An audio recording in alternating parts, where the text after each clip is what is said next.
안녕하십니까. 오늘 아침에는 예언의 시대소망 474페이지에서 478페이지까지를 읽어드리겠습니다.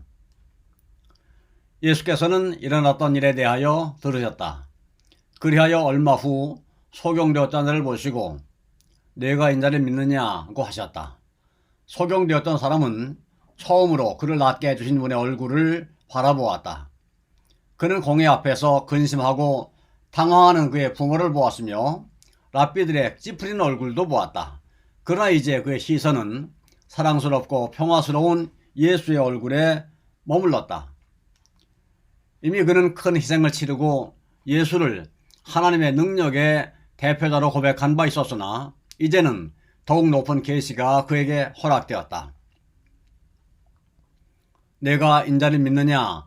라는 구주의 질문에 소경되었던 그는 주여 그가 누구시오니까 내가 믿고자 하나이다 라고 묻는 말로 대답하였다. 그래서 예수께서 내가 그를 보았거니와 지금 너와 말하는 자가 그이니라고 대답하셨다. 그는 구주의 발 앞에 엎드려 경배하였다. 그의 육체적인 시력만 회복했던 것이 아니라 그의 이해의 눈도 뜨였다. 그리스도께서는 그의 영혼에게 계시된 바 되었으며 그는 그리스도를 하나님의 보내신 자로 영접하였다.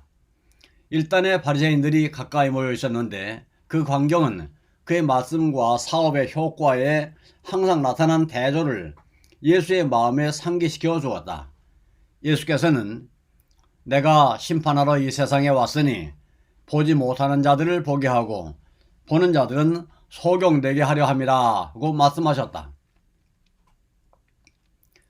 그리스도께서는 눈먼 자를 보게 하고 흑암 가운데 앉은 자들에게 광명을 주시기 위하여 오셨다. 예수께서는 당신을 세상의 빛이라고 선언하셨으며 그가 막 행하신 그 기적은 바로 그의 사명에 대한 증거이었다. 강림하신 구주를 본 백성들은 세상이 일찍이 누리지 못한 하나님의 임재에 더욱 충만한 현현으로 은총을 받았다. 하나님에 관한 지식은 더욱 완전히 나타났다. 그러나 바로 이 계시 가운데서 심판은 사람들에게 내려지고 있었다. 그들의 품성은 시험을 받았고 그들의 운명은 결정되었다. 소경에게 육체적, 영적 시력을 모두 주신 하나님의 능력의 현현은 바리새인들을 더욱 깊은 흑암에 남겨두었다. 예수의 청중 가운데 어떤 사람들은 그리스도의 말씀이 자신들에게 적용됨을 느끼고 우리도 소경인가? 라고 물었다.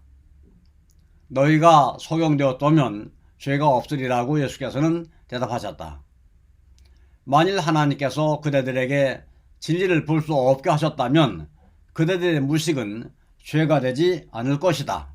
그러나 본다고 하니 그대들은 볼 수 있는 능력을 갖고 있다고 믿으면서 희력을 얻을 수 있는 유일한 방법을 거절한다. 부족을 인식한 모든 사람들에게 그리스도께서는 무한한 도움을 가지고 오셨다. 그러나 바리새인들은 그들의 부족을 고백하려고 하지 않았으며 그리스도께 나오기를 거절하였다. 그런 까닭에 그들은 그들 자신들의 죄의 탓인 우매함에 빠졌다. 예수께서는 너희 죄가 굳어 있느니라고 말씀하셨다.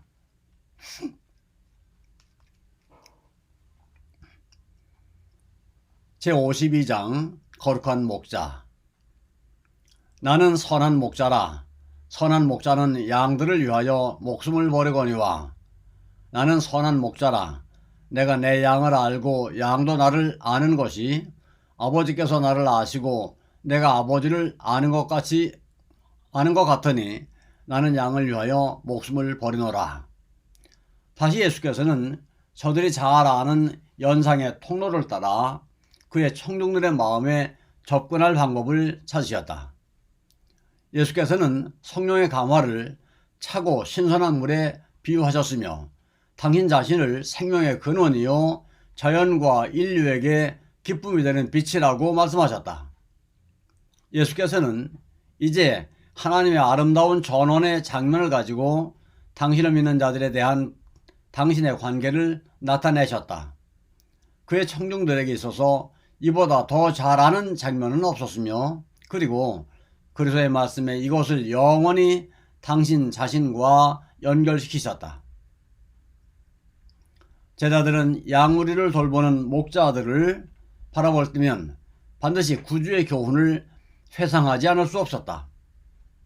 제자들은 충성스러운 목자 하나하나에게서 그리스도를 보고 또한 무력하고 의존하는 양무리 가운데서 자신들을 볼 것이었다.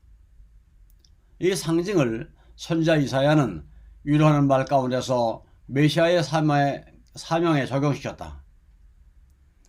아름다운 소식을 시온에 전하는 자여, 너는 높은 산에 오르라. 아름다운 소식을 예루살렘에 전하는 자여, 너는 힘써 소리를 높이라.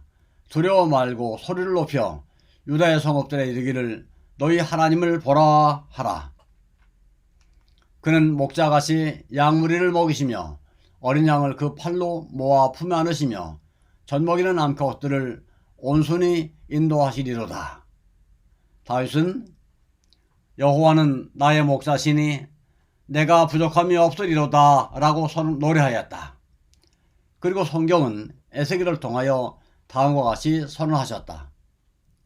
내가 한 목자를 그들의 위에 세워 먹이게 하리니 그 잃어버린 자를 내가 찾으며 쫓긴 자를 내가 돌아오게 하며 상한 자를 내가 싸매어 주며 병든 자를 내가 강하게 하려니와 내가 또 그들과 화평의 언약을 세우고 그들이 다시는 이방의 노략거리가 되지 아니하며 평안히 거하리니 놀랄 사람이 없으리라. 그리스도께서는 이 예언들을 자신에게 적용시키시고 자신의 품성과 이스라엘의 지도자들의 품성을 대조해 보이셨다. 바리새인들은 양우리에서 바로 한 마리를 몰아내었는데 그 까닭은 그가 그리스도의 능력을 담대히 증거하였기 때문이었다. 바리새인들은 참목자가 자신에게로 이끌고 있는 한 영혼을 잘라버렸다. 이 일로서 그들은 저들에게 위임된 일에 대하여 무지할 뿐만 아니라 양무리의 목자로서 신임을 받을 가치가 없음을 나타내었다. 예수께서 이제 바리새인들 앞에서 저들과 선한 목자를 대조하시고 자신을 주의 양무리의 참된 관리인으로 가리키셨다. 그러나 이 일을 행하시기 전에 예수께서는 자신을 또 다른 표상으로 말씀하셨다. 양의 우리의 문으로 들어가지 아니하고 다른 데로 넘어가는 자는 절도며 강도요, 문으로 들어가는 자는 이가 양의 목자라. 그리고 예수께서는 말씀하셨다. 바리새인들은 이 말씀이 그들에 대하여 하신 말씀임을 분별하지 못하였다. 바리새인들이 그 의미에 대하여 마음속으로 생각하고 있을 때 예수께서 그들에게 명백히 말씀하셨다. 내가 문이니 누구든지 나로 말미암아 들어가면 구원을 얻고 또는 들어가며 나오며 꼴을 얻으리라. 도적이 오는 것은 도둑질하고 죽이고 멸망시키려는 것뿐이요 내가 온 것은 양으로 생명을 얻게 하고 또 풍성히 얻게 하려는 것이라. 그리스도는 하나님의 양우리로 들어가는 문이 되신다. 초기 시대부터 모든 하나님의 자녀들은 이 문을 통하여 들어갔다.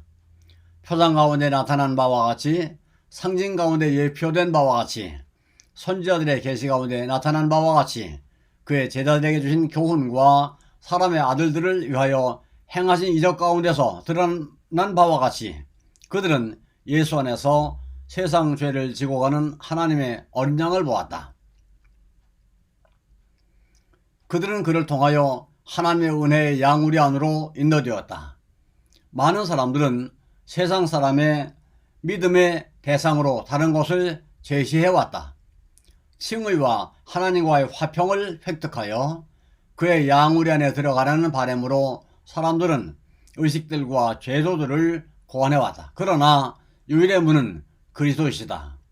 따라서 그리스도를 대신하여 어떤 사물을 개입시키는 자들은 어떤 다른 방법으로 양우리에 들어가려고 하는 자들은 모두가 절도요 강도들이다. 바리새인들은 문으로 들어가지 않았다. 바리새인들은 그리스도가 아닌 다른 길을 통하여 양의 우리로 넘어 들어갔으며 참된 목자의 직무를 행하고 있지 않았다. 제사장들과 관원들, 서기관들과 바리새인들은 푸른 초장을 파괴하고 생명수 샘들을 더럽혔다. 영감의 말씀은 이 거짓 목자들을 정확하게 묘사하였다. 너희가 그 연약한 자를 강하게 아니하며 병든 자를 고치지 아니하며 상한 자를 싸매어 주지 아니하며 쫓긴 자를 돌아오게 아니하며 다만 강포로 그것들을 다스렸도다. 감사합니다. 오늘은 여기까지 읽어드렸습니다.